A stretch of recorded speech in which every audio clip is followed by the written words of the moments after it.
తాకట్టులో ఉన్న బంగారాన్ని విడిపించి ఆ రోజున్న మార్కెట్ ధర కట్టి మిగిలిన డబ్బును మీకు అందిస్తుంది కొమ్మూరి గోల్డ్. నమస్తే, వెల్కమ్ టు వి మీడియా. నేను మీ సాయి. ఈరోజు భోగాపురం ఎయిర్పోర్టుకు సంబంధించి అక్కడ ఒక సభలో మోడీ గారు గురించి పవన్ కళ్యాణ్ గారు అంటే ఒక మాట్లాడుతూ చాలా ఎమోషనల్ అయిన పరిస్థితి అక్కడ మనం చూసాం. సో దాని గురించి మాట్లాడడానికి ప్రస్తుతం మనతో పాటు సోషల్ యాక్టివిస్ట్ కృష్ణకుమారి గారు మనతో పాటు ఉన్నారు. మాట్లాడదాం. మేడం నమస్తే. నమస్తే మేడం, ఈరోజు ఒక సభలో పవన్ కళ్యాణ్ గారు మాట్లాడుతూ ప్రధాని మోడీ పైన జెన్జీ కిడ్స్ అంతా కూడా అలా మాట్లాడడం, అలా వీడియోస్ చేయడం నాకే బాధను కలిగించింది. అదేవిధంగా నేను ఆ వీడియోస్ ఆ మాటలు విన్నప్పుడల్లా నా కంట్లో నీళ్ళు తిరిగింది అనేసి ఆయన ఎమోషనల్ అయ్యి మాట్లాడడం జరిగింది. ఎలా చూసుకోవచ్చు ఈ సినారియో మొత్తం? అసలు అలాంటి సందర్భం ఎందుకు వచ్చింది అనేది మనం ఆలోచించుకోవాలి. పిల్లలు అలా ఎందుకు మాట్లాడారు? ఇప్పుడు పిల్లలు మాట్లాడిన దాని గురించే కదా ఇదంతా. పిల్లలు అలా మాట్లాడే పరిస్థితి ఎందుకు వచ్చింది? అంత గందరగోళం జరిగే పరిస్థితి ఏంటి అసలు అని చూసుకుంటే, medical paper leak, neat paper leak అనే ఏదైతే ఉందో అది ఈ క్షణానికి ఒక కారణం మాత్రమే. పిల్లల్లో కావచ్చు, ఈ పిల్లల కంటే కొంచెం పైన ఉండే తరంలో కావచ్చు, లేదు ఆ పైన ఉండే వాళ్ళల్లో కావచ్చు, ప్రతి ఒక్కళ్ళలోనూ ఇవాళ ఈ దేశంలో ఏదో ఒక బాధలో ఉన్నారు. ప్రతి ఒక్కళ్ళు ఏదో ఒక ఇన్కన్వీనియన్స్, ఏదో ఒక ఉద్యోగం లేని వాళ్ళు ఉద్యోగం లేదని, ఉద్యోగం ఉన్నవాళ్ళు ఈ ఉద్యోగం సరిపోవట్లేదని, అంటే ఈ డబ్బులు సరిపోవట్లేదని, అలాగే ఈ ఉద్యోగం ఎన్ని రోజులు ఉంటుందో తెలియదని, అలాగే నా పక్కనున్న వాళ్ళు ఏదో పరిగెట్టేస్తున్నారు, ఎక్కడికో వెళ్ళిపోతున్నారు, నేను ఇక్కడే ఆగిపోయాను అని, ఇలా రకరకాలుగా మహిళల సమస్యలు మహిళలకి, పురుషుల సమస్యలు పురుషులకి, పిల్లలకి, రాజకీయ నాయకులు ప్రతి ఒక్కళ్ళు ఇవాళ ఒక సంఘర్షణలో ఉన్నారు. ఒక ఘర్షణ పూరితమైన వాతావరణం కనిపిస్తుంది. మనం ఒకప్పుడు ఇలాంటి ఘర్షణ పూరిత వాతావరణాలు ఉండేవి కాదు. ఇప్పుడు రోడ్డు పైన వెళ్తూ ఉంటే విపరీతంగా ఓవర్టేక్ చేయటం కావచ్చు, ఓవర్టేక్ చేసావు ఏంటి అని మాట్లాడితే 4 బూతులు మాట్లాడి వెళ్ళటం కావచ్చు, గొడవ పట్టడం కావచ్చు, ఇవి ఉండే కాదు. కాస్త మర్యాదపూర్వక ఉండేది, అప్పుడు ఒక మర్యాదపూర్వక వాతావరణం ఉండేది. మరి అలాంటి పరిస్థితి నుంచి ఇవాళ ప్రతి ఒక్కరూ ఎందుకు ఇంత ఆందోళనలో ఉన్నారు, ఎందుకు ఇంత గందరగోళంలో ఉన్నారు, ఎందుకు ఇంత ధిక్కార స్వభావాన్ని చూపిస్తున్నారు కొంతమంది అని మనం మొత్తంగా చూసుకుంటే, ఇవాళ తల్లిదండ్రులు చదివిస్తున్నారు. వాళ్ళు చదువుకోకపోయినా పిల్లలను చదివిస్తున్నారు. ఎందుకు చదివిస్తున్నారు? మాలాగా మా పిల్లల జీవితాలు ఉండటానికి వీల్లేదు అని చదివిస్తున్నారు. మరి ఈ చదువుకున్న వాళ్ళకి ఉద్యోగాలు దొరుకుతున్నాయా? ఆల్మోస్ట్ లేదు. గవర్నమెంట్ రిక్రూట్మెంట్స్ ఎక్కడున్నాయి?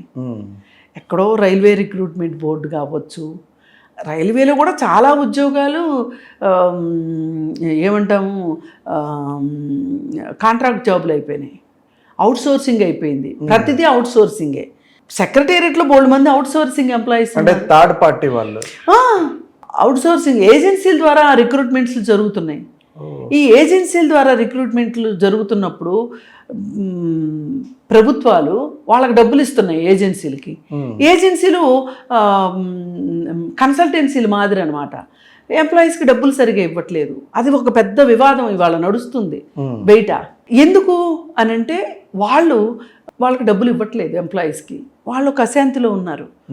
మరి పిల్లలు చూస్తే విపరీతమైన ఒత్తిడి. ఈ ఒత్తిడిలో నుంచి ఇంత కష్టపడి పరీక్ష రాద్దామని వెళ్తే పేపర్ లీక్. అలాగే రైతులు సంతోషంగా లేరు. మరి ఈ వ్యాపారాలు చూస్తే 2016లో పెద్ద నోట్ల రద్దు దగ్గర నుంచి వ్యాపారస్తులు కష్టాల్లోనే ఉన్నారు ఒక రకంగా. దాని నుంచి కొంచెం కుదుట పడింది అనుకునేసరికి జిఎస్టీ వచ్చింది.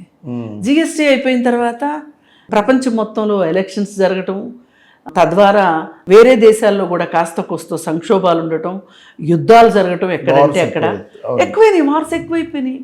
మొదటి వారు ఏంటి అంటే రష్యా ఉక్రెయిన్ వార్ దగ్గర నుంచి మొదలెట్టి ఇజ్రాయెల్ పాలిస్తున్న వారు, అలాగే చిన్నదో పెద్దదో టెర్రరిస్టు దాడో, మన పైన పాకిస్తాన్ టెర్రరిస్టులు దాడి జరిగింది.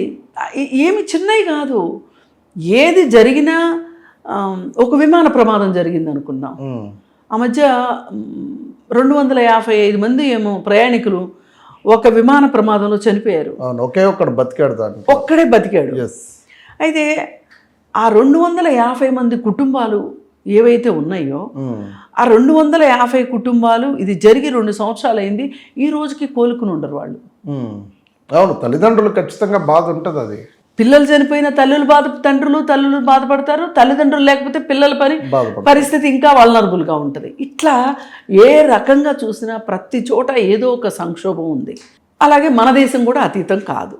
మరి ఇలాంటప్పుడు ఇవన్నీ అలా ఉన్నాయి. ఇది ఒక రకంగా ఈ జెన్జీ ఉద్యమం ఏదైతే ఉందో, మొన్న జరిగిన కాక్రోజ్ జనతా పార్టీ ఆధ్వర్యంలో జరిగింది ఏదైతే ఉందో, ఇది ఒక ఉత్పాతంలాగా బయటకు వచ్చింది. అంటే పవన్ కళ్యాణ్ అక్కడికే వస్తా. అక్కడ అది జరగటానికి, కాక్రోజ్ జనతా పార్టీ పుట్టడానికి ఒక రకంగా బాధ్యత లేని మాట. ఏమన్నాడు? పనిలేని కొందరు జడ్జి పనిలేని కొందరు ఆర్టీఐ ద్వారా కేసులు వేస్తున్నారు, పబ్లిక్ ఇంట్రెస్ట్ లిటిగేషన్ పిల్స్ వేస్తున్నారు. ఏది కొంతమంది పనిలేని లాయర్లు, పరాన్న జీవులు, బొద్దింకలు ఇలా మాట్లాడాడు. మరి ఎవరన్నా ఒక జడ్జి ఇలా మాట్లాడటం కరెక్టా అన్నారా? అసలు ఖండించారా ఎవరన్నా? ఈ జెన్జీ ఉద్యమానికి ముందు ఈ దేశంలో ఏం జరిగినా అందరూ ప్లాస్టర్లు వేసి కూర్చున్నారు, అందరూ నోర్లు మూసుకు కూర్చున్నారు. ఒక జడ్జిలా మాట్లాడటం ఏంటి అని పవన్ కళ్యాణ్ గారికి కూడా బాధ రావాలిగా. రోజు పేపర్స్ వస్తారుగా, ఆయన ఖచ్చితంగా రావాలి. ఇప్పుడు మనలాంటి వాళ్ళవన్నా ఖండించాం ఇంటర్వ్యూల పేరుతోటి, ఖండించలేదు కదా. సరే, దానివల్ల కాక్రోజ్ జనతా పార్టీ పుట్టింది. కాక్రోజ్ జనతా పార్టీ వచ్చిన తర్వాత మీ నాయకుడు ఏడి ఇక్కడ అని అర్నబ్ గోస్వామి మాట్లాడితే అతను ఇండియాకి వచ్చాడు. అతను ఇండియా వచ్చిన దగ్గర నుంచి స్టోరీ మారిపోయింది. అతను ఇంకో 4 నేసుకుని దేశం అంతా తిరిగాడు.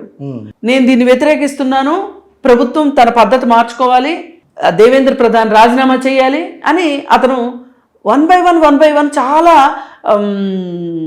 ఎలా వెళ్ళాడంటే చాలా డెమోక్రటిక్గా వెళ్ళాడు అతను. అభిజిత్ దిప్కే ఎప్పటికప్పుడు చెప్తూనే ఉన్నాడు, ఏం చెప్పినా వినలా వీళ్ళు. అంటే చాలా మంది ఇది చెప్తున్నారు, అంటే ఇప్పుడు సిజేపీ పార్టీ ఒక ప్రొటెస్ట్ పార్టీ అంటున్నారు. ఇప్పుడు బయట సోషల్ మీడియాలో ఏమో కొంతమంది అదొక టెర్రరిస్ట్ పార్టీ లాగా, ఉగ్రవాదుల్లాగా ఏంటి అంటున్నారు. ఎవరేమన్నా అనివ్వండి, ఆ రోజు వాళ్ళు నిరాహార దీక్ష కూర్చున్నారు. కూర్చుంటే వీళ్ళని పట్టించుకుంటారో లేదో అని ఓ పెద్ద తలకాయ ఉండాలి అని చెప్పి సోనం వాంచుక్ వచ్చి కూర్చున్నాడు. సోనం వాంచుక్ లాంటి వ్యక్తి వచ్చి అక్కడ కూర్చుంటే కూడా అతని పైన వ్యతిరేక కథనాలు రాయించడానికి పెట్టినంత సమయము అసలు ఈ పిల్లల బాధ ఏంటి అని చూసారా? మురళీ మనోహర్ జోషి గారు ఆయన ఏమన్నారు? పిల్లలతో మాట్లాడండి, మీరు పిల్లలని వాళ్ళని తక్కువ చేయకండి, పిల్లలతో మాట్లాడండి అని చెప్పాడు. ఏ బుద్ధి ఏమైంది ఆ రోజు? మాట్లాడొచ్చు కదా. ఆయన ఈ దేశంలో ఇప్పుడున్న వాళ్ళల్లో ఆర్ఎస్ఎస్లో కావచ్చు, బీజేపీ పార్టీలో కావచ్చు, జనసంఘ్ కావచ్చు, ఏమన్నా పేర్లు పెట్టుకోండి, అన్నిట్లో ఉన్న పెద్ద దిక్కు ఆయన, పెద్ద మనిషి ఆయన. ఎల్కే అద్వానీ ఇద్దరు పెద్దవాళ్ళు, ఆ తర్వాత ఇంకెవరైనా సరే. అయితే ఆయన మాటని లెక్క చేయలేదు, పట్టినట్టున్నారు. అది అయిపోయిన తర్వాత వాళ్ళు రాజీనామా అని అడిగారు. రాజీనామా చేసి ఉంటే స్టోరీ ఇక్కడ దాకా వచ్చేది కాదు. అది అయిపోయింది. అయిపోయిన తర్వాత మీ ఇంటెలిజెన్స్ వైఫల్యం వల్ల ఎంతమంది పిల్లలు వస్తున్నారో కూడా మీరు చూసుకోలే. ఆ వచ్చిన పిల్లల్ని కంట్రోల్ చేయలేక చేతులు ఎత్తేసి విపరీతంగా కొట్టారు. అప్పుడెవరు మాట్లాడలేదే? ఈ పిల్లల్ని కొట్టడం తప్పు అని ఎవరు మాట్లాడలేదే? అదేమంటే అక్కడ ఆ పిల్లలు వాడిన భాష, ఎప్పుడు వాడారు ఆ భాష వాళ్ళు? మీరు ఈ విధంగా దమనకాండ చేయడం మొదలెట్టాక వాళ్ళు ఆ భాష మాట్లాడారు. నేను ఇప్పటికీ ఆ భాషని నేను సమర్థిస్తున్నానని కాదు ఇక్కడ నేను చెప్తున్నాను. అంటే ఇప్పుడు ఒకప్పుడు భాష అంటే ఏంటి? భావ వ్యక్తీకరణ. భావాలు ఎక్కడి నుంచి పుడతాయి? బుర్రలో నుంచి పుడతాయి. అంటే మనసులో నుంచి వస్తాయి. మన మెంటల్ మేకప్ నుంచి మాటలు వస్తాయి బయటికి. ఇప్పుడు మా పేరెంట్స్ వాళ్ళ పేరెంట్స్తో ఉన్నట్లుగా నేను మా పేరెంట్స్తో లేను, ఇది ఒప్పుకుని తీరాలి. ఆ మర్యాద ఈ జనరేషన్లో అది అయిపోయిన తర్వాత నేను మా పేరెంట్స్తో ఉన్నంత ఒబ్బిడిగా, మర్యాదగా, ఎంతో కొంత భయంగా నా పిల్లలు నాతో లేరు, నేను ఎక్స్పెక్ట్ చేస్తే ఎట్లా? చేయకూడదు. తరం మారుతుంది అంటే మనస్తత్వాలు మారుతాయి, భావ వ్యక్తీకరణ మారుతుంది. ఈ భావ వ్యక్తీకరణ మళ్ళీ వాళ్ళు ఒక భయంలో ఉంటే ఒక రకంగా మాట్లాడతారు, కోపంలో ఉంటే ఒక రకంగా మాట్లాడతారు, అలాగే వాళ్ళకి అన్యాయం జరిగింది అంటే ఒకలాగా మాట్లాడతారు, మమ్మల్ని ఎవరో తొక్కేస్తున్నారు అంటే ఒకలాగా మాట్లాడతారు, మమ్మల్ని అసలు గుర్తించట్లేదు అంటే ఒకలాగా మాట్లాడతారు. చిన్న పిల్లలు, పసిపిల్లలు వాళ్ళని గుర్తించకపోతే వాళ్ళ భాష ఏంటి? ఏడుపు. అవునా కాదా? మీరు ఎల్కేజీ పిల్లల దగ్గరికి వెళ్ళి మాట్లాడి చూడండి ఎప్పుడన్నా, ఏ భయాలు ఉండవు, సున్నితంగా ఉంటుంది మనసు, సున్నితంగా ఉంటుంది, ఏదంటే అది బయటకు వచ్చేస్తుంది. ఇప్పుడు ఇంట్లో ఎవరైనా పెద్దవాళ్ళు బూతులు మాట్లాడుతున్నారు అనుకోండి, ఈ బూతులు విని ఇది వాడచ్చు వాడకూడదు అనే విచక్షణ తెలియదు కదా వాళ్ళకి, బూతులు మాట్లాడేస్తారు. మనం అప్పుడు ఏం చెప్తాం? వాళ్ళని కొడితామా? కొట్టాం, కూర్చోబెట్టి మాట్లాడకూడదు అంటాం. అప్పుడు వాళ్ళు అడుగుతారు, మరి వాళ్ళు ఎందుకు మాట్లాడారు అని అడుగుతారు. మనం వాళ్ళకి సర్ది చెప్తాం, నువ్వు రేపు స్కూల్కి వెళ్ళాక ఇలాగే మాట్లాడితే నేను వేరే వాళ్ళు నవ్వుతారు అని చెప్తాం. నెమ్మదిగా మిగతా పిల్లలు మాట్లాడకపోవటం చూసి ఈ పిల్లవాడు కూడా మాట్లాడటం ఆపేస్తాడు, మాట్లాడితే షేమ్ అవుతాను అని మానేస్తాడు. అంటే దీని అర్థం ఏంటి? తెలిసి తెలియక మాట్లాడినా, అంతా తెలిసిన తర్వాత మాట్లాడినా ఇది ఒక భావ వ్యక్తీకరణ. ఈ భావ వ్యక్తీకరణ సందర్భాన్ని బట్టి, సమయాన్ని బట్టి మార్పు ఉంటుంది. ఇప్పుడు మీరున్నారండి, మీ ఇంట్లో ఉన్నప్పుడు, మీ ఫ్రెండ్స్తో ఉన్నప్పుడు మాట్లాడుకునే మాటలు మీ ఇంట్లో ఉన్న వాళ్ళతో మాట్లాడతారా? మాట్లాడరు కదా. అసలు మీ ఇంట్లో వాళ్ళకి తెలియకపోవచ్చు మీకు ఇలాంటి మాటలు వచ్చు అని కూడా. అంటే మీరని కాదు, జనరల్గా యూత్ వాళ్ళ ఫ్రెండ్ సర్కిల్లో కూర్చుని మాట్లాడుకునేటప్పుడు ఫిల్తీ లాంగ్వేజ్ వస్తుంది, కవితలు వస్తాయి, పాటలు వస్తాయి, ఏవేవో వస్తాయి, ఏవేవో మాట్లాడతాం. ఇవన్నీ మళ్ళీ ఇంట్లో వాళ్ళ ముందు చెయ్యం. అంటే ఏంటి? డిఫరెంట్గా ఉంటాం మనం. ఇప్పుడు అక్కడ వాళ్ళని జడ్జ్ చేసే వాళ్ళు లేరు, ఏంటి నువ్వు ఇలా మాట్లాడుతున్నావు అనే వాళ్ళు లేరు. పైగా ఇంకో పక్క నుంచి మనం ఒక న్యాయమైన కోరిక కోసం వచ్చాము, ఒక ఉద్దేశంతో వచ్చాము ఇక్కడికి, పేపర్ లీకేజ్ గురించి మాట్లాడడానికి వచ్చాము. అలాగే నాకు కూడా ఏవో బాధలు ఉన్నాయి, నాలాగా ఉన్న వాళ్ళతోటి అసలు ఈ ప్రపంచం ఎలా ఉందో చూద్దామని వచ్చాను అనుకున్న వాళ్ళని మీరు ఇష్టారీతిని కొట్టారు. పోలీసులు కాని వాళ్ళ చేత కూడా కొట్టించారు, గూండాల చేత కొట్టించారు, రాళ్ళు తీసుకొచ్చి అక్కడ పెట్టి రాళ్ళు వేశారు. పోలీసుల మీద ఫస్ట్ రాళ్ళు వేసింది ఆ గూండాలే. అంటే ఇటుపక్క కూడా కొంతమంది రౌడీ షూటర్లు, రేపిస్టులు, మానభంగాలు చేసిన వాళ్ళే కదా మొత్తం కూడా. ఆల్మోస్ట్ 1600 మంది సస్పెక్ట్ అయ్యారు దాంట్లో. సో ఆల్రెడీ 1600 మంది కాదు, 2800 మంది అని చెప్తున్నారు. మంచిదేగా. ఈ సందర్భంలో మీకు 2800 మంది పైన చర్యలు తీసుకోవడానికి అవకాశం దొరికింది. ఇప్పుడు మేము కూడా ఏం అడుగుతున్నాము? విద్యార్థుల మీద పెట్టిన కేసులు తీసేయమంటున్నాం, రౌడీ షీటర్ల మీద పెట్టిన కేసులు తీసేయమని మేము చెప్పాం. ఇదే అలసుగా తీసుకుంటున్నారు వాళ్ళది. ఏమన్నా తీసుకోనివ్వండి, ఈ సందర్భంగా దొరికారు కదా. అదే ఇప్పుడు అక్కడ ఒక రేపిస్ట్ మామూలుగా దొరుకుతాడా? దొరకడు. అక్కడ దొరికాడుగా, అరెస్ట్ చేయండి, కేసు పెట్టండి, ఎవరు వద్దన్నారు? ఇప్పుడు సుప్రీంకోర్టు కూడా ఏం చెప్పింది? ఇంతవరకు ఏ కేసు లేని పిల్లల్ని ఇదే మొదటి కేసు అయితే వాళ్ళపైన కేసులు పెట్టవద్దు అన్నారు. ఇది మంచిదేగా, మేము కూడా స్వాగతిస్తున్నాం దాన్ని.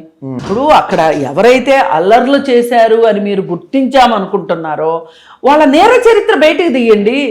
ఇప్పుడు నేనున్నానండి, నేను ఇక్కడ కూర్చుంటే నా ఆధార్ కార్డుతో సెర్చ్ చేస్తే నా మీద ఏమైనా కేసులు ఉంటే వస్తాయి, డేటా మొత్తం వచ్చేస్తుంది. నా ఫోన్ నెంబర్తో సహా, నా బ్యాంక్ అకౌంట్లతో సహా, నాకున్న ఆస్తులతో సహా, నేను ఎక్కడ ఉంటున్నానో మొత్తం చరిత్ర అంతా వస్తుంది. ఆ 2800 మంది చరిత్ర తీయండి, ఎవరొద్దన్నారు? తీసి ఒక్కొక్కళ్ళని మీరు చూపించండి, ప్రెస్లో చూపించండి. మేము కాదంటామా? వాళ్ళ గురించి కాదు ఇక్కడ పాయింట్. పిల్లలు వచ్చారు, 15 ఏళ్ల పిల్లలు. ఇప్పుడు పేచీ అంతా ఏంటి? ఓ 15 ఏళ్ల పాప మోడీని బూతు మాట్లాడింది, వాళ్ళ అమ్మని తిట్టింది, ఇది కదా. అది మాత్రం చాలా ఖండించాల్సిన విషయం. నేను అదే చెప్తున్నా, నేను ఖండిస్తా. అది కూడా అంత పెద్ద వయసులో ఉన్న వ్యక్తిని బోషుడికి అలా మాట్లాడడం, అది ఎవ్వరు మాట్లాడినా అది తప్పండి, దీనిలో రెండో మాట లేదు. కానీ నేనేమంటానంటే, అసలు బీజేపీ పార్టీకి మొదటి నుంచి కూడా వాళ్ళ ఇల్లు బాగు చేసుకోవటం కంటే పక్కిల్లు బాగు చేయటం మీదనే వాళ్ళకి ఇంట్రెస్ట్ ఎక్కువ. వాళ్ళ సోషల్ మీడియా తీయండి ఒకసారి, ఎన్ని బూతులు ఉంటాయో. నన్ను ఎన్ని బూతులు తిట్టారు, మా సంధ్యని ఎన్ని బూతులు తిట్టారు, మా దేవిని ఎన్ని బూతులు తిట్టారు, తులసి చందుని ఎన్ని బూతులు తిట్టారు. ఎందుకు తిడతారండి మరి మీరు బూతులు?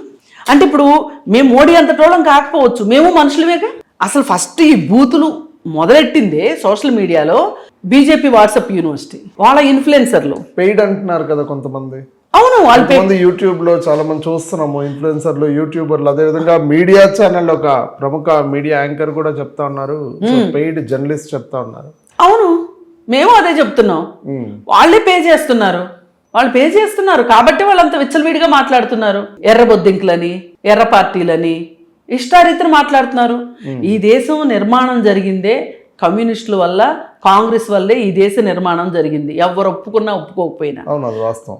అలాంటిది ఎర్ర జర్నలిస్టులు, ఎర్ర బొద్దింకులు అని ఎందుకు మాట్లాడాలి? మమ్మల్ని ఎందుకు ఊరుకుంటాం అలా మాట్లాడితే? కాకపోతే మేము సంస్కారం లేకుండా బూతులు అయితే మాట్లాడడం, అంతవరకు గ్యారంటీ. బూతులు మాట్లాడిన వాళ్ళని కూడా మేము సపోర్ట్ చెయ్యం. కానీ ఇవాళ ఈ జంజీ తరం ఎందుకు ఇంత బూతులకు అలవాటు పడుతోంది? బూతులు మాట్లాడటానికి ఎందుకు వాళ్ళకి ఉన్న ఇన్హిబిషన్స్ అన్ని ఎందుకు పోయినాయి అని చూస్తే, ఇవాళ సోషల్ మీడియాలో ఫస్ట్ పోస్ట్ పెట్టు, తర్వాత ఆలోచించు. ఓకే, ఇప్పుడు మీరు నేను ఎదురు బదులు ఉన్నామండి, ఇక్కడ నేను మిమ్మల్ని తిట్టను, ఎందుకంటే మీరు ఇమీడియట్గా నాకు సమాధానం చెప్తారు. నేనేం చేస్తా, పక్కకి వెళ్ళి వేరే ఎవరో ఇద్దరు ముగ్గురు ఉంటారు, వాళ్ళ దగ్గర సాయిని తిడతా. ఆ ఇద్దరిలో ముగ్గురులో ఎవరికో నా పైన కోపం ఉంటే వచ్చి సాయికి చెప్తారు. ఈ సాయి నన్ను నేను కనిపించినప్పుడు అడిగేలోపు మీకు వచ్చే ఆవేశం అంతా తగ్గుతుంది, ఎంతో కొంత ఖచ్చితంగా తగ్గుతుంది కదా. సోషల్ మీడియా కూడా అంతే. ఇప్పుడు నేను ఒక పోస్ట్ పెడతా, దాని కింద ఎవరో వచ్చి తిడతారు. తిడితే ఆ తిట్టిన వాళ్ళు ఎవరో నాకేం తెలుస్తారు. అందుకని ఏమైపోయారంటే ఇవాళ ఏమైనా మాట్లాడొచ్చు, ఏమైనా కామెంట్లు పెట్టొచ్చు అనేదాకా తయారైపోయారు. ఇది స్వచ్ఛందంగా చేసేది కొందరైతే, కొంతమంది కావాలని బూతులు తిట్టిస్తున్నారు. సరే, వాళ్ళ దాకా ఎందుకండి? ఇప్పుడు పవన్ కళ్యాణ్ మాట్లాడిన దాని గురించి కదా ఇప్పుడు చర్చ అంతా. ఇప్పుడు మనం ఇదంతా ఎందుకు చెప్పుకున్నామంటే, పిల్లల్ని ఈ విధంగా రెచ్చగొట్టిందే ఈ ప్రభుత్వము, అందుకే ఇంత జరిగింది. వాళ్ళని కొట్టడం, వాళ్ళు చివరికి రాజీనామా చేయక తప్పలేదు కదా. ఈ రాజీనామా ముందు చేస్తే ఇంత గందరగోళం జరిగేది కాదుగా, మీ పరువు ప్రతిష్టలు పోయేవి కాదు. మరి పవన్ కళ్యాణ్ గారికి చాలా బాధ అయిపోయింది, వాళ్ళని మోడీ గారిని తిట్టారని. నాకే కళ్ళంటి నీళ్ళు వచ్చినాయి, అది ఇదని మాట్లాడారు. మాట్లాడినప్పుడు ఇదే పవన్ కళ్యాణ్ అభిమానుల పేరుతో, జన సైనికుల పేరుతో, పేరుతో వాళ్ళు పెట్టే కామెంట్లు చూడండి ఒకసారి ఎలా ఉంటాయో. అంటే మనం చేస్తే సంసారం, పక్కోళ్ళు చేస్తే వ్యభిచారం. ఇవాళ మోడీని తిట్టినందుకు మీకు ఇంత బాధగా ఉంది కదా. ఈ దేశానికి స్వాతంత్రం తీసుకురావటంలో ప్రముఖ పాత్ర పోషించి 12 సంవత్సరాలు జైల్లో ఉండి ఈ దేశ ప్రధానిగా ఈ దేశానికి ఒక దిశానిర్దేశం చేసిన వ్యక్తిగా జవహర్లాల్ నెహ్రూది ప్రముఖ పాత్ర. ఆ జవహర్లాల్ నెహ్రూని ఎన్ని అవహేళనలు చేశారు, ఆయనకున్న సంబంధ బాంధవ్యాల గురించి ఎంత వెకిలిగా ప్రచారం చేశారు ఈ గత 12 ఏళ్లలో. సాక్షాత్తు సొంత చెల్లెలు పక్కన నుంచుంటే కూడా ఆమెని ప్రేయసం చేశారు. సొంత మేనగోడల్ని ఎయిర్పోర్ట్లో పికప్ చేసుకోవటానికి వెళితే ఆమెని గర్ల్ ఫ్రెండ్ని చేసేశారు. ఆయన ఒక శ్రీలోలుడని అని మాట్లాడారు నెహ్రూ గురించి. ఇకపోతే ఇందిరాగాంధీ గురించి అంతే, రాజీవ్ గాంధీ గురించి అంతే, సంజయ్ గాంధీ గురించి అంతే. సరే, సంజయ్ గాంధీ కొన్ని తప్పులు చేశాడు, ఇందిరాగాంధీ ఎమర్జెన్సీ పెట్టింది, మనం అంతవరకు మాట్లాడాలి. వాళ్ళ వ్యక్తిగత జీవితాలు పర్సనల్గా అండి. ఇప్పుడు ఇందిరాగాంధీ హస్బెండ్ పార్సీ అయితే ఫిరోజ్ అని కనిపించింది కాబట్టి ముస్లిము. ఆయన ముస్లిం కాబట్టే కాంగ్రెస్ పార్టీ వాళ్ళు ముస్లిమ్స్ని దగ్గరకు తీస్తారు వాళ్ళు అని. అలాగే గాంధీని మరి ఇప్పుడు మీ వివేకం ఎక్కడికి పోయింది? మీరు చేసింది ఏంటి? రాహుల్ గాంధీని పప్పు అని మొదలెట్టింది ఎవరు? మీరేగా. పప్పు అని కొడితే రాహుల్ గాంధీ పేరు వచ్చేలాగా చేసింది ఎవరు? మీరేగా. అంటే మీకు ఒక నీతి, పక్క వాళ్ళకు ఒక నీతి. ఈ దేశ నిర్మాణంలో జవహర్లాల్ నెహ్రూ వేసినన్ని బాటలు దార్శనికుడు ఆయన. అప్పట్లోనే ఎన్నో ఐఐటీలు, ఐఐఎంలు, ఎయిమ్స్లు ఎన్ని పెట్టారు, ఎన్ని చేశారు, ఎన్ని పరిశోధనా సంస్థలు, ఇస్రో లాంటి సంస్థలు స్థాపించి ఇంత చేస్తే ఆ వ్యక్తిని పట్టుకొని మీరు ఈ విధంగా ఎందుకు ప్రచారం చేశారు? మరి మిమ్మల్ని అంటే మీకు ఎందుకు ఇంత కోపం వస్తుంది? అందుకని మీరు చేశారు కాబట్టి ఆ పిల్లలు అన్నారు అని కూడా నేను అనట్లేదు. మీరు అనే ముందు ఒక్కసారి ఆత్మవిమర్శ చేసుకోండి. మనమేమన్నాము, మనమేం చేశాము, అసలు అక్కడ దాకా ఎందుకు? అసలు పవన్ కళ్యాణ్ నోరు తెరిస్తే ఏం మాట్లాడతాడు? ఒకప్పుడు ఏం మాట్లాడాడు?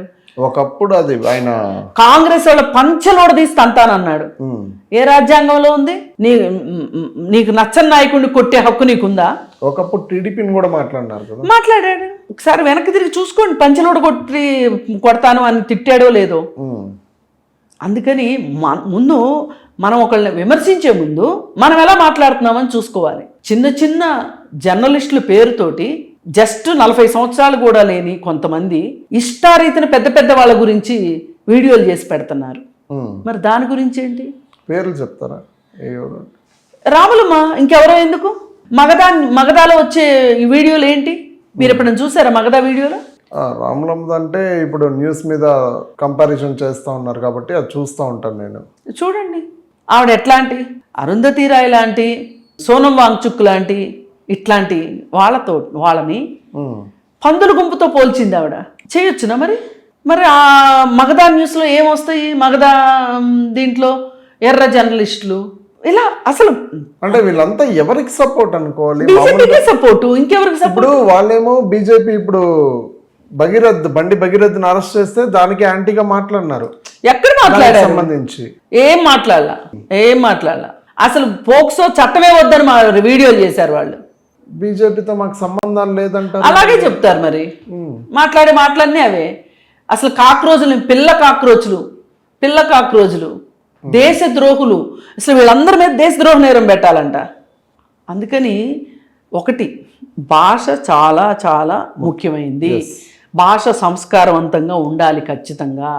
కానీ కొన్ని సమయాల్లో కొన్ని సందర్భాన్ని బట్టి కాస్త గట్టు దాడతారు.